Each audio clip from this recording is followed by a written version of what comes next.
오늘 우리가 읽은 본문이 오늘의 말씀이거든요. 수요일 날 오늘 나온 우리들에게 주시는 Our Daily Bread라고도 할 수 있어요. 오늘의 말씀으로 잠언 15장을 주신 하나님의 목적이나 이유와 계획이 있으실 거예요. 물론 이 김 목사가 이 본문을 골라서 설교하지만 우리 하나님의 주권을 믿죠. 하나님이 무슨 설교를 하면 좋을까요? 라고 제가 기도할 때 이 말씀이 떠오르게 되고, 그래서 오늘 여러분과 함께 말씀을 나누게 된 것입니다. 오늘의 본문인 잠언 15장 말씀에 보면 기도와 관계된 단 두 구절이 소개됩니다. 이 두 구절을 통해서 하나님이 들으시는 기도가 무엇인가 하는 것을 생각하면서 이 밤에 우리가 기도할 때 정녕 하나님이 들으시는 기도를 하는 우리 모두가 됐으면 좋겠습니다. 먼저 우리가 읽은 본문 말씀 29절 말씀에 보면 하나님이 들으신 기도는 의로운 사람의 기도를 들으신다 그랬어요. 누구의 기도를 들으신다고요? 의로운 사람의 기도를 들으신다. 악인이 기도하면 하나님이 안 들으시고 의로운 사람이 기도하면 하나님 들으신다 그랬어요. 그 29절 다시 한번 읽어보죠. 시작. 여호와께서 악인은 멀리하시지만 의로운 사람의 기도는 들으신다 그랬어요. 우리 스스로 한번 돌아봅시다. 내가 하나님이 내 기도를 들으실 만큼 내가 의로운 사람인가 한번 생각해 봅시다. 하나님은 의로운 사람의 기도를 들으신다 했는데 성경은 도무지 우리의 기도를 하나님이 들으실 수가 없겠구나 그렇게 말씀하고 있어요. 로마서 3장 10절로 12절 말씀 읽습니다. 의로운 사람은 없으니 하나도 없으며 깨닫는 사람도 없고 하나님을 찾는 사람도 없다. 모두 진리에서 떠나 쓸모없게 되었고 선을 행하는 사람이 없으니 하나도 없다 그랬어요. 하나도 없다고. 의로운 사람의 기도를 하나님 들으신다 했는데 이 세상에 의로운 사람이 한 사람도 없다고 하나님 말씀을 통해서 증거해 주시고 있어요. 이 말씀은 시편 14편 2절로 3절의 말씀을 다시 인용한 것인데 다시 같이 읽어보겠습니다. 여호와께서는 하늘에서 모든 인간을 굽어 살피시며 지혜로운 사람과 하나님을 찾는 사람이 있는지 보려 하였습니다. 더 잘못된 길로 갔으며 하나같이 더러워졌고 선을 행하는 사람이 없으니 하나도 없구나 그랬어요. 하나님이 보실 때 의인이 하나도 없다라는 말. 그리고 하나님이 말씀하시는 거예요. 의인의 기도를 내가 듣는데 의인이 하나도 없다 그랬어요. 시편 143편 2절에 보면 다윗이 또 이런 고백을 하죠. 읽습니다. 주의 종을 심판대에 세우지 마소서. 주 앞에는 의로운 사람이 하나도 없습니다 그랬어요. 의로운 사람이 한 사람도 없습니다. 로마서를 읽어보면 의롭다 하심을 얻었느니라 그런 말씀은 많이 나와요. 의롭다 하심을 얻었느니라 13번이나 의롭다 하심을 얻었다, 의롭다 하심을 받았다. We were justified. 의롭다고 여겨졌다라는 것이지 우리는 결코 의롭지가 못하다라는 거죠. 그러면 의로운 사람 한 사람도 의롭지 못한데 그러면 누구의 기도를 하나님께서 받으실 수 있겠는가 그 말이에요. 의로운 사람의 기도만 하나님이 받으실 수 있잖아요. 요한일서 2장 1절 말씀 같이 읽어요. 나의 믿음의 자녀들이여 여러분이 죄를 짓지 않게 하려고 나는 이 편지를 씁니다. 그러나 만일 누가 죄를 짓더라도 아버지 앞에서 우리를 변호해 주시는 의로우신 예수 그리스도가 계십니다. 그래서 이번은 의롭다 여김을 받은 예수님이 아니라 의로우신 예수님이다 라고 했어요. 하나님이 보실 때 너는 의롭다라고 말씀하실 수 있는 분은 예수님 한 분밖에 없습니다. 그러니까 하나님이 들으시는 기도를 할 수 있는 분은 예수님 한 분밖에 없습니다. 우리가 아무리 의롭다고 떠들어대도 하나님께는 다 똑같은 죄인이기 때문에 그렇습니다. 정도의 차이가 있을 뿐이지 하나님 앞에는 다 죄인입니다. 바울이 신앙생활을 잘하고 성령 충만함을 받고 성령의 말로 다 할 수 없는 은사를 받았고 셋째 하늘에 올려가서 형언할 수 없는 환상과 계시를 받았다고 하였지만 내가 죄인 중에 괴수다라고 그렇게 말했어요. 아무도 자기의 의로서 하나님이 들으시는 기도를 결코 할 수가 없다라는 거죠. 율법은 우리를 그리스도께로, 율법은 우리를 복음으로, 은혜로 인도하는 교사, 몽학선생이다.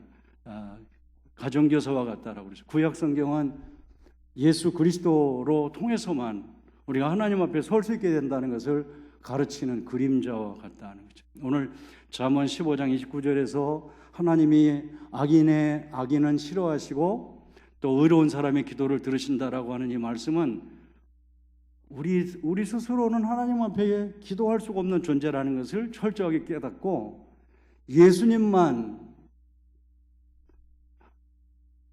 나를 위해서 기도해 주실 수 있는 분이시구나 라는 것을 깨닫게 해주시는 그런 말씀이에요.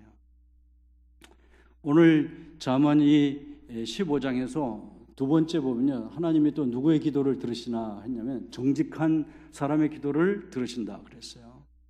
8절 말씀 같이 읽어보겠어요. 여호와께서 악인의 제사는 미워하셔도 정직한 사람의 기도는 기뻐하신다 그랬어요. 악인의 제사를 미워하시고 정직한 자의 기도는 기뻐하신다 그랬어요. 그거 또 한번 물어볼게요. 제 자신에게, 여러분에게 한번 물어볼게요. 하나님이 우리가 하는 기도나 우리가 하나님 앞에 나서 뭔가를 아뢰할 때 하나님이 나를 정말 100% 기뻐할 만큼 내가 정직한 사람이라고 생각되세요? 시편 116편 11절 읽습니다. 내가 놀라서 이르기를 모든 사람은 거짓말장이다 했다 그랬어요. 내가 놀라서 이르기를 모든 사람은 거짓말장이다. 이 말은 내가 살아보니까, 인생을 살아보니까 모든 인생은 다 온전히 정직하지가 못하다라는 거죠. 로마서 3장 4절에 세상 사람이 다 거짓되다 그랬죠. 세상 사람이 다 거짓돼도 하나님은 진실하십니다 라고 했어요. 여러분 정직하세요? 하나님이 여러분들을 보면서 너는 진짜 정직하다라고 말할 수 있다고 자신 있게 대답할 수 있는 사람이 있어요? 저도 없어요. 여러분도 없어요. 인정하세요? 정직하지가 못해요 우리가.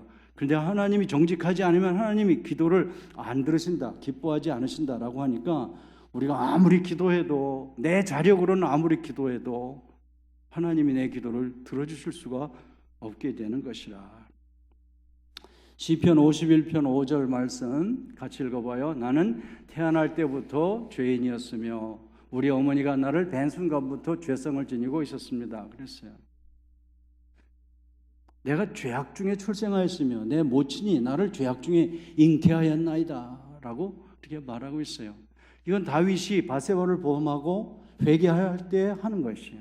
다윗이 정말 바세바를 범하고 간음죄를 저지르고 자기를 돌아볼 때 자기가 얼마나 정직하지가 못한 인간인가 하는 것을 깨달으면서 나는 우리 어머니가 나를 가질 때부터 거짓말장이었고 내가 이 세상에 응애하고 태어날 때부터 거짓말장이었고 또 내가 일생을 살아가면서 살아온 삶을 돌아보니까 정도의 차이가 조금 있을 뿐이지 나도 여전히 거짓말장이었다.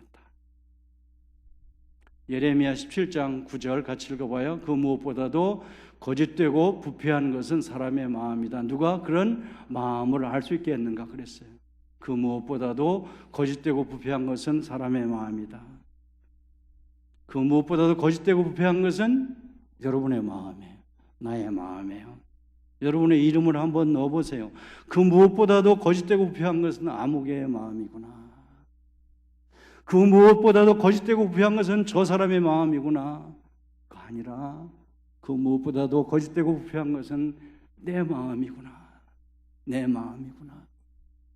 사람들은 나를 보고 괜찮은 사람처럼 여겨주고 젠틀맨 레이디라고 말하고 보고 있는지 모르지만 내 속에 있는 신앙 양심이 내 속에 계신 성령님께서 나를 바라보시면서 너는 거짓말장이다. 너는 거짓말을 많이 하고 살고 있다 라고 우리에게 지적하고 계신다는 말씀이지요. 정직한 사람의 기도를 하나님이 들으신다면 우리가 다 거짓말장이기 때문에 한 사람도 예외 없이 하나님 앞에 아무리 이런 모습으로 기도해도 기도가 될 수가 없는 것이죠. 하나님이 들으시는 기도를 할 수 있는 유일한 정직한 분이 계신데 그분은 예수님이시죠. 베드로전서 2장 2절 말씀 같이 읽어봐. 2장 2절. 그리스도는 죄를 범하지 않으셨고 그 일에 거짓이 없는 분이십니다. 2장 22절인데 잘못됐어요. 그리스도는 죄를 범하지 않으셨고 그 입에 거짓이 없는 분이십니다 라고 했습니다. 여러분, 우리는 오늘도 뭔가 기도하러 나왔습니다. 여러분, 하나님 들으시는 기도는 소리를 지르는다고 하나님 기도를 들으시는 게 아니죠. 우리가 성경 구절을 줄줄줄줄 외운다고 해서 그 기도를 들으시는 것이 아니죠. 하나님이 들으시려면 하나님이 바라시는 조건이 충족되어져야 되는데 도저히 우리가 머리를 쥐어뜯으면서 옷을 안만 찢으면서 몸부림을 쳐도 하나님이 원하시는 의로움과 정직함을 우리는 충족시킬 수가 없어요. 그래서 오늘 우리는 이 시간에 기도할 때 여러분, 우리가 1분을 2분을 기도해도 하나님이 들으시는 기도를 해야 되잖아요. 그렇죠? 40일 동안 금식 기도를 했는데 하나님이 들으시지 않는 기도하면 무슨 소용이 있겠어요? 그래서 하나님이 들으시는 기도를 하려면 어찌해야 되는가? 세 가지만 적용하고 기도하려고 합니다. 첫 번째는 하나님이 들으시는 기도하려면 시편 30편 5절에 보니까 회개해야 된다는 거죠. 같이 읽어봐요. 내가 내 죄를 고백하기로 결심하고 내 잘못과 죄를 숨김없이 다 털어놓았더니 주께서 나의 모든 죄를 용서해 주셨습니다 라고 했습니다. 내 죄를 고백하기로 내가 결심하고 내 잘못과 죄를 숨김없이 다 털어놓았다 그랬어요. 죄가 해결되어야지만 하나님이 우리의 말을 들으실 수가 있다면 죄가 해결될 수 있는 우리가 할 수 있는 최선의 방법은 회개하는 것이라 이 말이에요.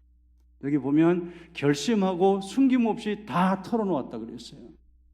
우리가 기도할 때 이거 주세요, 저거 주세요, 저 사람 혼내주세요, 이 사람 고쳐주세요 안만 떠들어도 내가 하나님 앞에 픽스되지 않은 상태에서는 아무리 그 기도해도 소용없는 거예요. 그러니까 죄를 숨김없이 다 털어놓았다라고 하는 것처럼 우리가 기도할 때 아무도 안 들어도 괜찮아요. 진심으로 하나님 이것도 잘못했어요. 저는 이전에 하나님 제일주의로 살았는데 제가 살면서 하나님 나에게 물질을 주셨는데 이제 물질 하나님보다 더 좋아하고 살고 있어요. 사람들은 날 보고 예수 잘 믿는 사람이라고 하지만 제가 제 자신을 돌아보면 껍데기 같아요. 위선자예요. 외식하는 자예요. 이런 남김없이 숨김없이 다 털어놓고 하나님 앞에 참여하고 회개하며 그런 중에 성령의 도우심이 우리에게 임하여서 정말 통회하며 눈물을 흘리면서 이렇게 회개하는 중에 하나님께서 우리에게 귀를 기울이시고 우리의 기도를 들으실 마음이 생기신다는 말이에요. 여러분 의로워요? 의로운 사람 있어요? 정직한 사람 있어요? 난 저 사람보다 정직해요. 아니에요. 하나님이 보실 때에는 다 비슷비슷한 거예요. 그러니까 우리가 하나님 앞에 나 기도할 때 제일 먼저 해야 될 게 뭐예요? 하나님, 이 불의한 죄인을 용서해 주세요. 제가 너무너무 불의해요. 제가 너무너무 거짓이 많은 사람이에요. 그걸 인정하면서 하나님 앞에 통회하고 자복하여야 할 필요가 있어요. 여러분, 우리가 아무리 통회하고 회개하고 자복하여도 하나님을 만족시킬 수가 없어요. 절대로. 그래서 우리가 그렇게 가슴 아프게 회개하지만 두 번째로 우리는 예수님만 전적으로 트러스트하고 맡겨야 될 필요가 있어요. 에스겔서 14장 14절 같이 읽어봐요. 비록 노아, 다니엘, 욥과 같은 사람이 거기 있을지라도 그들은 자기들의 의로 자기들의 생명 건지게 될 것이다. 이것은 나 주 여호와의 말이다. 내 백성이 불법을 행하여서 내가 그들에게 기근을 내릴 거다, 전쟁을 내릴 거다, 전염병을 내릴 거다. 그런데 만약에 그 자리에 노아와 다니엘과 욥과 같은 사람이 거기 있어도 자기들의 사는 삶을 통해서 자기는 건짐을 받을지 몰라도 다른 사람은 못 건진단 말이에요. 그 자녀도 못 건지고 자기밖에는 겨우겨우 건질까 말까 하다라고 이렇게 얘기하고 있는 거예요. 이 세상에 어떤 사람도 우리의 의롭지 못한 부분, 정직하지 못한 부분을 하나님 앞에 책임지고 나갈 수 있는 그런 중보자의 자격을 가진 사람이 한 사람도 없어요. 예수님만 그렇게 할 수 있어요. 그러니까 우리가 철저하게 회개하고 그러나 주여 아직까지도 나는 죄인입니다. 아직까지도 나는 불의합니다. 아직까지도 나는 거짓이 많습니다. 주의 공로 의지합니다. 주님만을 내가 의지합니다. 다윗의 자손 예수님이여 나를 불쌍히 여겨주시옵소서라고 하는 것과 같이 주여 나는 주님밖에는 길이 없어요. 주님밖에는 소망이 없어요. 주님의 보혈의 능력만 내가 의지합니다 라고 그렇게 하고 주님 의지하며 기도할 때 우리는 공로가 없지만 우리 주님 공로 의지하고 기도할 때 아버지가 들어주실 줄 믿습니다. 그래서 예수님께서는 세 번째로요, 내 이름으로 기도해라 라고 그랬어요. 요한복음 14장 14절 말씀 같이 읽어봐요. 너희가 내 이름으로 무엇이든지 구하면 내가 이루어 주겠다 그랬어요. 너희가 내 이름으로 무엇이든지 구하면 내가 이루어 주겠다. 오늘 우리는 기도할 때 그래서 예수님의 이름으로 기도하는 거예요. 내가 아무리 밤새도록 기도하였어도 40일을 금식했다 할지라도 또 내가 아무리 철야 기도를 했다 할지라도 내가 아무리 기도를 많이 했다 할지라도 그것을 하나님이 들으실 수가 없어요. 왜? 여전히 우리가 죄인이기 때문에 그래요. 그래서 우리는 예수님의 존귀하신 이름 의지하여 기도를 마감해야 할 필요가 있는 것입니다. 동의하세요? 그렇습니다. 이 밤에 우리 기도할 때 주의 공로 의지하여 주께 가오니 상한 마음을 고치시고 나를 구원해 주시옵소서. 그런 마음으로 우리 기도해야 됩니다. 그리고 천부여 의지옵소서. 이 의롭지 못한 죄인, 정직하지 못한 이 죄인, 나는 천부여 하늘 아버지여 의지할 때가 예수님밖에 없습니다. 손 들고 철저하게 내 자신을 돌아보며 자복하며 주님 의지하고 나가면서 우리 기도함으로 인해서 이 밤에 우리가 무슨 기도를 하든지 그 기도가 오늘의 말씀을 붙들고 기도하는 중에 하나님이 들으신 바 된 기도가 되기를 예수님의 이름으로 축원합니다. 우리 같이 찬송 부르고 기도하도록 하겠습니다.